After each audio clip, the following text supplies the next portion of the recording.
देख रहे हैं सदर्शन एक्सप्रेस, निष्पक्ष बेखौफ बुलंद आवाज। 43 वर्षीय पत्नी सहित 45 वर्षीय पति गुरुवार सुबह से हुए लापता। कोटपूतली बहरोड जिले के थाना बानसूर क्षेत्रगत 43 वर्षीय संतोष देवी पत्नी 45 वर्षीय हनुमान प्रसाद यादव गुरुवार सुबह से ही लापता हो गए। थानाधिकारी अरुण सिंह ने बताया ग्राम पंचायत बालावास स्थित ढाणी सुभाष नगर तन बालावास निवासी पति पत्नी गुरुवार 2 मई 2024 को प्रातः 4:05 के लगभग लापता हो गए हैं। उन्होंने बताया कि मिली सूचना के आधार पर पता चला है कि पुत्रवधू दिमाग से मामूली अपसेट है। रोजाना किसी न किसी बात को लेकर गृह क्लेश होता रहता था। उससे परेशान होकर पति पत्नी घर से लापता हो गए। उन्होंने अपनी बेटी को भी दूरभाष के जरिए घर से निकलने की सूचना दी बताई। घर से कुछ नकदी भी साथ लेकर लापता हुए हैं। परिजनों द्वारा गुमशुदगी की रिपोर्ट दर्ज करवाई जा रही है। पूर्व मुख्यमंत्री अशोक गहलोत के जन्मदिन पर सर समाज ने किया रक्तदान। रक्तदाताओं से कुल 111 यूनिट रक्त हुआ संग्रहित। आदर्श सैनी समाज के बैनर तले सैनी समाज के सिरमौर पूर्व मुख्यमंत्री अशोक गहलोत के 74वें जन्मदिन के अवसर पर सर्व समाज के लोगों ने रक्तदान किया। सैनी विकास संगठन के तत्वावधान में छठा सर्व समाज द्वारा विशाल रक्तदान शिविर का आयोजन किया गया। नगर पालिका क्षेत्र स्थित Meera marriage garden Alwar road पर जिला कोटपूतली बहरोड में रक्तदान शिविर का आयोजन हुआ, जिसमें कुल 111 यूनिट रक्तदान संग्रहित किया गया। रक्तदाताओं को उपहार स्वरूप पूर्व मुख्यमंत्री अशोक गहलोत का प्रतीक चिन्ह व हेलमेट व प्रशस्ति पत्र देकर सम्मानित किया गया। ब्लड बैंक टीम बहरोड द्वारा रक्त संग्रहण का कार्य किया गया।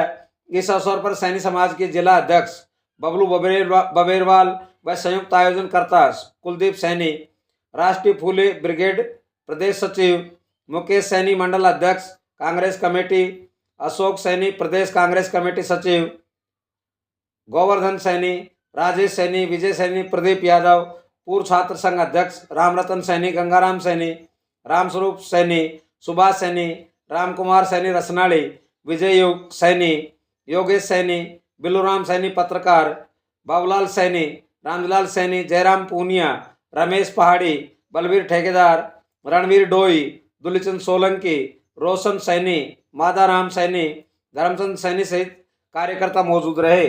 ब्लड बैंक की टीम से आए हुए और रक्तदान क्यों करना चाहिए, हीमोग्लोबिन कितनी होनी चाहिए, अगर हीमोग्लोबिन कम है तो उसको बढ़ाने के लिए क्या उपाय करने चाहिए। आपके द्वारा जो सवाल पूछे गए उनका आप जवाब एक एक स्टेप बाय स्टेप पे देते हैं। सबसे पहले तो आज जिस उपलक्ष्य में आयोजन किया जा रहा है उसका छोटा सा डिस्कस कर लेते हैं। आज हमारे पूर्व जो मुख्यमंत्री हैं श्री अशोक गहलोत जी हैं, उनका जन्मदिन है 74। उनके जन्मदिन की बहुत बहुत हार्दिक शुभकामनाएं और हम यही परमात्मा से यही दुआ करते हैं कि उनको सदा सुखी रखे, एक स्वस्थ कामना करें।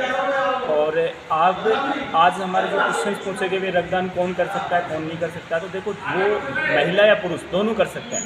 वो व्यक्ति कर सकते हैं जिनकी उम्र 18 से अधिक हो और 60 वर्ष से कम हो। 60 वर्ष का मतलब हो गया कि 55 का भी अगर कोई कैंडिडेट है तो वो डोनेट कर सकता है, लेकिन वो रेगुलर डोनर होना चाहिए। वैसे WHO के अनुसार 55 साल इसकी लास्ट रखी गई है। 60 साल भी है, लेकिन 60 साल तक रेगुलर डोनर कर सकता है। अब वो व्यक्ति रक्तदान कर सकते हैं जिन व्यक्तियों में हीमोग्लोबिन की मात्रा 12.5 से ऊपर हो, महिला हो या पुरुष हो, 16.5 से कम हो हीमोग्लोबिन, 16.5 से डाउन हो तो वो कर सकता है। अब क्यों करना चाहिए? देखो रक्तदान करने के बहुत सारे फायदे हैं, क्योंकि आपका एक रक्त है ना वो 4 जिंदगियां बचाता है और 4 वो जिंदगियां अनमोल बचाता है, क्योंकि इससे बड़ा पुण्य का काम इस संसार में कोई भी नहीं है। रक्तदान महादान, आपका एक बूंद 4 जिंदगियों के लिए बहुत लाभदायक होता है। अब वो व्यक्ति रक्तदान करेगा जिसके अंदर कोई बीमारी नहीं हो, कोई बीमारी से ग्रसित नहीं हो, उस व्यक्ति का वजन 45 किलो से ऊपर होना चाहिए। हाईएस्ट वजन कितना भी हो सकता है, लेकिन मिनिमम 45 किलो वजन होना चाहिए। वो महिला है पुरुष है, कोई बीमारी से ग्रसित नहीं हो, कोई गंभीर बीमारी, कोई दवाई नहीं चल रही है, थायराइड की, शुगर की, BP की, नॉन मेडिसिन हो, वो व्यक्ति रक्तदान कर सकता है। रक्तदान करने से देखो बहुत सारे फायदे हैं। फायदे ये कि सबसे पहले तो हमारी गंभीर बीमारी है, आज सबसे ज़्यादा बीमारी है हार्ट अटैक है, कैंसर, इन जैसी बीमारियों से छुटकारा मिलता है। और रक्तदान करने से हमारे शरीर में क्या होता है, नई सेल्स बनेंगी। नई सेल बनेंगी तो हमारे जो शरीर है उसमें क्या होता है कि जो ब्रेन से संबंधित प्रॉब्लम है ये धीरे धीरे छुटकारा मिलेगा और काफ़ी लगभग 99% बीमारियों से हमें छुटकारा मिलता है रक्तदान करने से। और नुकसान कोई भी नहीं है, 5 से 10 मिनट हमारे शरीर में ऐसे ब्लड से हल्का सा वीकनेस होगा, 24 घंटे के अंदर जितना दिया हुआ ब्लड वो वापस बन जाता है। और कब पुनः दोबारा डोनेट कब करना चाहिए, तो 3 महीने बाद कोई भी व्यक्ति दोबारा से पुनः डोनेट कर सकता है। हम कह सकते हैं कि साल में 4 बार कर सकता है। अगर हीमोग्लोबिन लगातार ज़्यादा आ रहा है तो उसका सबसे फंडा है कि आप रक्तदान कीजिए। डॉक्टर भी यही सजेशन देगा कि रक्तदान महादान, क्योंकि रक्तदान से बड़ी कोई भी चीज़ नहीं है। जैसे हम गाड़ी की सर्विस कराते हैं वैसे ही हमारे शरीर की सर्विस होती है, और रक्तदान देने से हमारे जो शरीर है, शरीर के अंदर नई कोशिकाओं का जन्म होगा, पुरानी खराब कोशिकाएं नष्ट होंगी, और जब नई कोशिकाएं बनेंगी तो बीमारी है वो बीमारी भी क्या होंगी, दूर होंगी। तो हमें रक्तदान करना चाहिए बढ़ चढ़ करके, और अभी तक लगभग 85 से 90 यूनिट रक्तदान आ चुका है। अभी बढ़ चढ़ के लोग भाग ले रहे हैं, भीड़ उभरती जा रही है, तो धीरे धीरे रक्तदान 200-250 के नियर बाई पहुँचेगा। तो जैसे रक्तदान कंप्लीट होगा इसकी विस्तृत सूचना आपको इस चैनल के माध्यम से दे दी जाएगी। सर जैसे कि हीमोग्लोबिन बढ़ाने के लिए क्या करना चाहिए? हीमोग्लोबिन जिस महिला या पुरुष के अंदर कम है, 12.5 से कम है, तो वो महिलाओं में ऑब्वियसली कम होता है क्योंकि मासिक जो चक्कर है, मासिक धर्म है उनकी वजह से। लेकिन पुरुष के अंदर हीमोग्लोबिन कम होना तो उस व्यक्ति को हरी सब्जियां खानी चाहिए, गाजर का जूस पीना चाहिए, चुकंदर खाना चाहिए, अनार खाना चाहिए, हरी पौष्टिक सब्जियां खानी चाहिए, जिससे हमारा हीमोग्लोबिन है, हीमोग्लोबिन में मोस्टली लोहे तत्व होता है जिसको अपन सेव और पालक से प्राप्त करते हैं। तो कुल मिला के हरी सब्जियां हमें खानी चाहिए सबसे ज़्यादा, जिससे हमें काफ़ी फायदा मिलेगा, हमारे अंदर खून की मात्रा भी बढ़ेगी।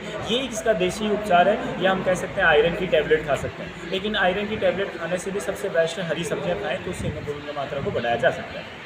आज मुख्यमंत्री पूर्व अशोक कुमार गहलोत जी के 74वें जन्मदिन पर आदर्श सैनिक समाज द्वारा एवं बानसूर की कांग्रेस कमेटी द्वारा एक समुचित रक्तदान शिविर का आयोजन किया जा रहा है, जिसमें अभी तक 84 यूनिट आ चुकी है, और हम गहलोत जी के जीवन की खुशहाल और कामना करते हैं।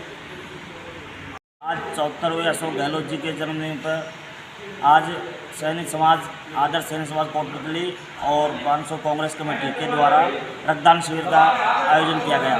स्वैच्छिक रक्तदान था, जिसमें 2 बजे तक 84-85 यूनिट रक्तदान हो चुका है, और 5 बजे तक रक्तदान चालू रहेगा। और जिस भाई की भी इच्छा हो रक्तदान, स्वैच्छिक रक्तदान कर सकता है यहाँ पे। उनके स्वस्थ और दीर्घायु होने की कामना करते हैं। तो रक्तदान दे रहे हैं, उनको एक हेलमेट, एक स्मृति चिन्ह और एक प्रमाण पत्र दे के उनको सम्मान किया जा रहा है। दीर्घायु होने की कामना करते हैं, लंबी उम्र की कामना करते हैं, स्वस्थ रहें, यही हमारा उद्देश्य है।